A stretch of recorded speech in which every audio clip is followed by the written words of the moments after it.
Hey guys, Useless here, and I am not looking forward to Marvel's, Square Enix's, Crystal Dynamics' Tom Clancy's Avengers. So, first of all, I didn't even really want an Avengers game in the first place. I would have much rather had Crystal Dynamics just pick a character and make a game about that one character, much like Insomniac did with Spider-Man. Whether that just be a Captain America game, Iron Man game, Black Widow game, Thor game, whatever. From the beginning, I doubted that they would be able to nail the gameplay for all of the Avengers.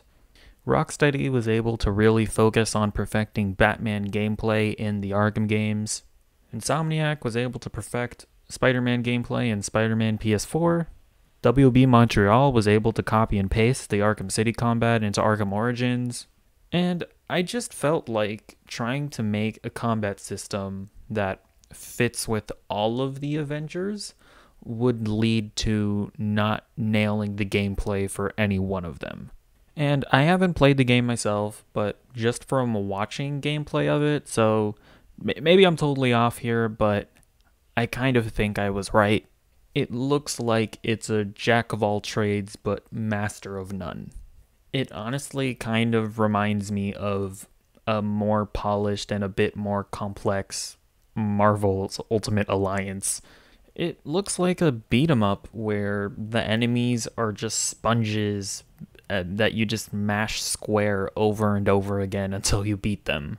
It's really weird seeing that playing as the Hulk doesn't really feel much different than playing as Black Widow.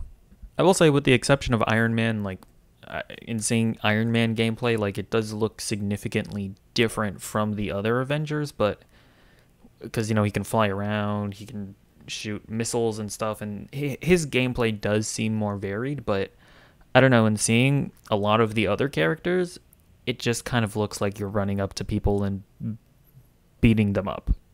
And in just seeing the gameplay, it doesn't look like it feels particularly good. But again, I haven't played it, so maybe once I actually play the game, I'll change my mind or I'll come to see the light. But just from looking at the gameplay, it just doesn't look all that satisfying or varied.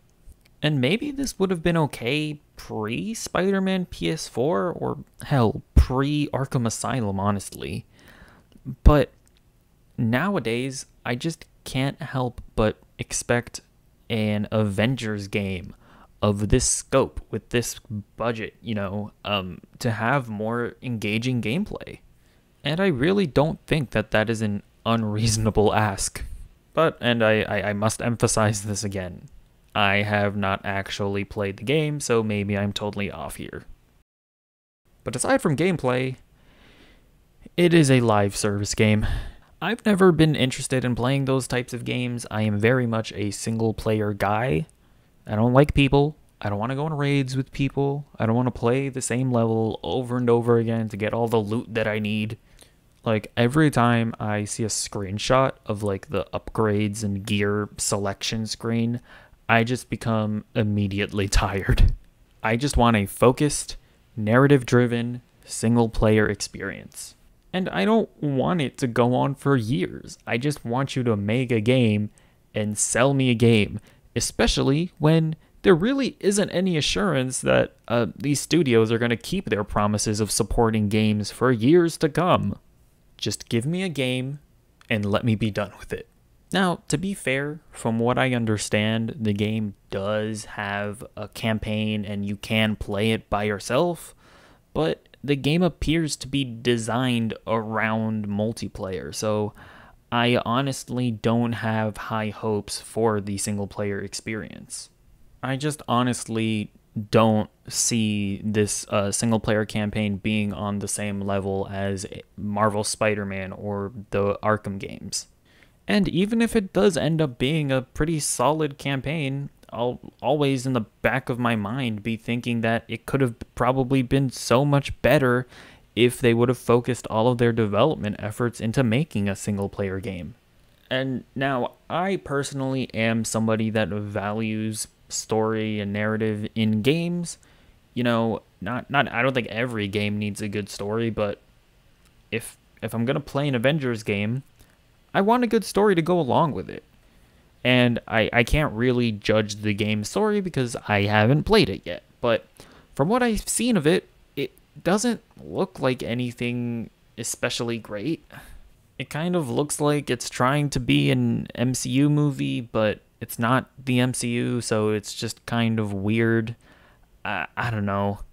And like they were trying to like set up that the Avengers they failed on D-Day or whatever, and they feel all guilty and stuff. And I don't know, seeing that it's a little promising. Like it looks like they're trying to tell us a compelling story, and I hope that they can actually succeed.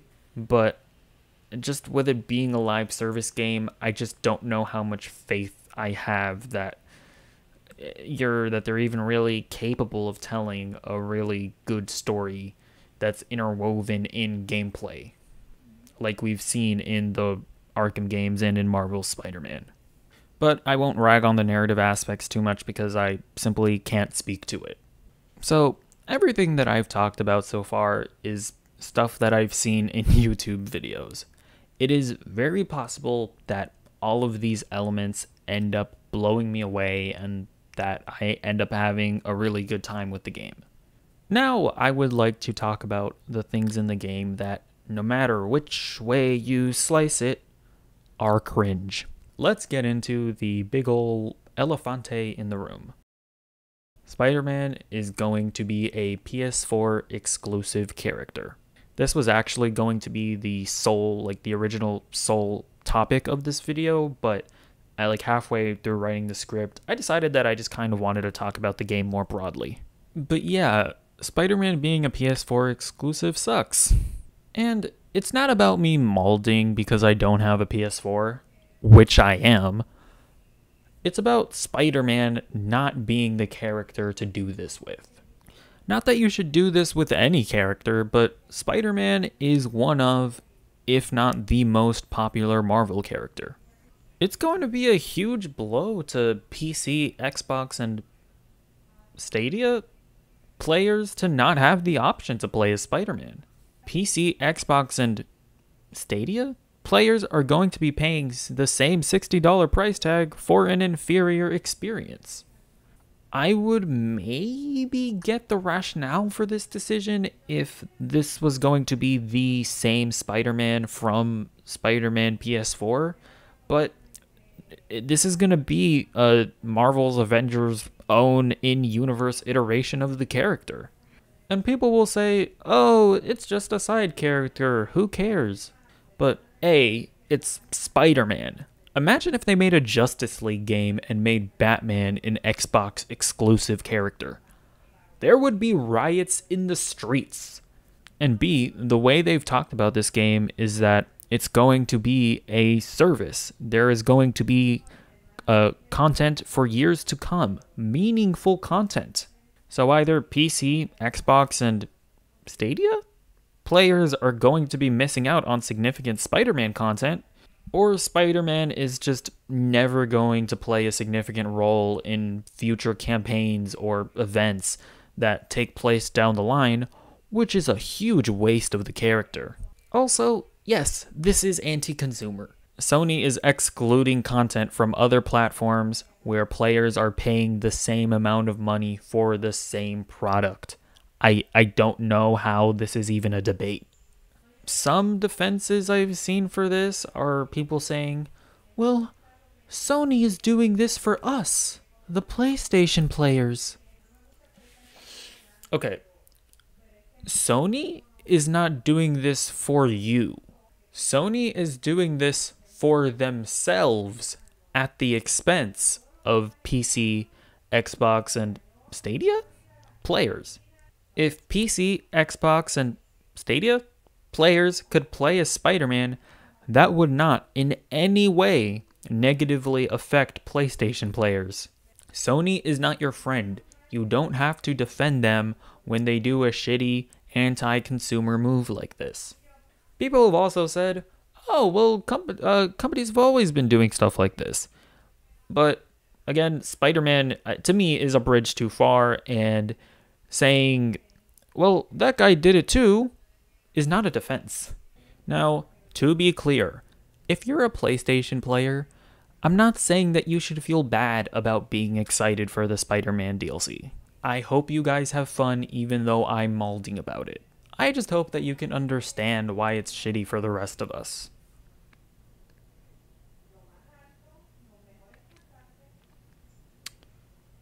You know what? Screw the good vibes. You PlayStation players think you're all cool because you're going to get Spider-Man DLC? Well, guess what? Us PC players are going to get Intel exclusive skins. How do you like that? Huh?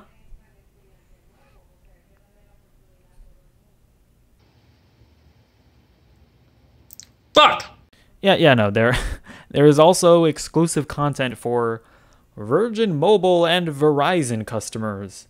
You can also get exclusive content if you buy 5 gum. And has there ever been CPU exclusive content in a game before? Like, I'm not much of a gamer, so maybe this is a normal thing, but that is the dumbest thing I've ever heard of. And I just got finished talking about how Virgin Mobile and Verizon customers are getting exclusive content. And I know that this stuff is just cosmetic, so it's not as bad as the Spider-Man, the whole character being exclusive. But it's just stupid and annoying. But yeah, anyways, I think I talked about pretty much everything that I wanted to talk about the game. Um, I've been trying to stay positive about this game.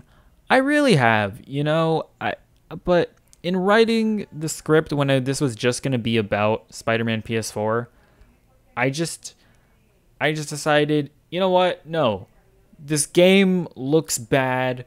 I'm really not all that excited for it, and I just need to be honest with not only myself, but with you guys. All right?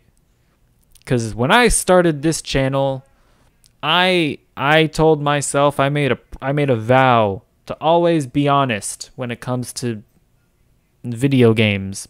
That's not true. I never made that vow, but I'm making it now. And not that I haven't been honest. It's more that I haven't looked inward in myself to really find out what I feel, you know? I don't know. But no, seriously, like I've been trying to stay positive, but this game just continues to be everything that I dislike about video games. But anyways, what do you guys think about the game? If you've played the beta, let me know what you think of the gameplay. Is it fun? Is it like actually varied? Do the characters feel distinct? Like, do you feel like they've really nailed the gameplay for each of these superheroes? Is like the campaign fun? Does it feel as like as fun and really like directed? Like like an Uncharted game, or even like Spider-Man PS4 or the Rocksteady game or Arkham games. Can I just not deal with any of the games as a service nonsense and just play it as if it were a single player game? What are your thoughts on all the exclusivity BS? Do you think I'm off on anything that I said? Let me know in the comments below, and bye.